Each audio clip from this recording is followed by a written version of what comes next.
Charlotte, North Carolina. 2 people were killed and 7 others were wounded early Monday when multiple people fired into a crowd at an impromptu celebration in North Carolina, police said. 5 others were hit by vehicles. The shooting happened at an impromptu block party in Charlotte that was a continuation of Juneteenth celebrations, Charlotte-Mecklenburg Police Deputy Chief Gerald Smith said at a media briefing Monday. About 400 people gathered on the north side of the city when someone in the crowd was struck during a hit-and-run accident, Smith said.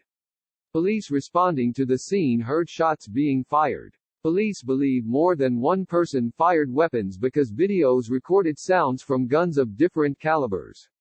Authorities recovered around 100 casings from the scene. Malia Cook, a witness and relative of one of the victims, said the mood of the crowd leading up to the shooting had been calm. Suddenly, she heard gunshots. I really feel like it was a good party. I don't know what happened, Cook told the Associated Press. It came out the blue. As Cook was running, she said she looked down to see her cousin, 29-year-old Kelly Miller, fatally wounded in the middle of the street. Police have said Miller was pronounced dead at the scene while 28-year-old Christopher Antonio Gleaton was pronounced dead after being transported to the hospital.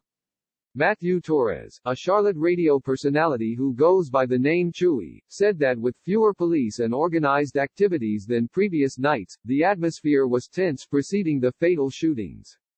Police say gatherings Friday and Saturday in the area ended without injuries and that the crowds dispersed in a mostly peaceful fashion. But on Sunday, Torres said some in the crowd seemed angry and that he had a hunch something was going to go on. You could see they were angry for whatever reason, not knowing what they were angry for, Torres said in a phone interview. Late Sunday night, cars were doing tricks in the street including one that performed a donut and blew a tire, he said. Soon after, an ambulance arrived and then gunshots rang out. He said it sounded like multiple people in the crowd were firing at once. You had one gun sound and then maybe like a half a second later you heard 2 and then half a second later after that. That's when anybody and everybody who had a gun was letting it go, Torres said, adding, we were looking at bodies in the street. Smith said no motive was clear for the shooting. Near the scene hours later, Myra Stewart said she was saddened by the shooting. We've been protesting, and we've been saying that Black Lives Matter. But not only do they have to matter to white people, they have to matter to us, too, said Stewart, an African-American resident of Charlotte. Betty Oates, another Charlotte resident, noted the deaths heightened the sense of crisis during the coronavirus pandemic and a nationwide movement by protesters to highlight racial injustice in the wake of deaths of black men in police custody. We are already in a crisis, she said. God, here we are in another crisis on top of another crisis.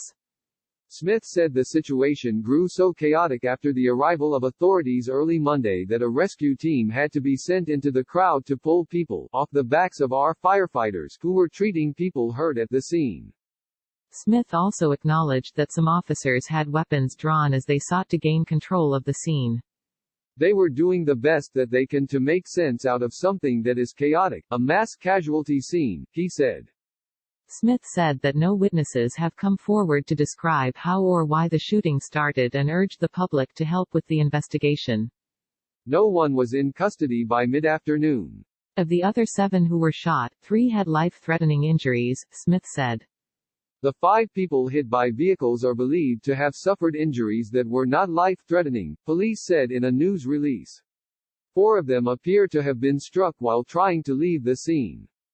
Juneteenth, for which celebration started Friday, commemorates when the last enslaved African Americans learned they were free 155 years ago. Tulp reported from Leawood, Kansas. Associated Press writer Jonathan Drew contributed to this report from Durham, North Carolina.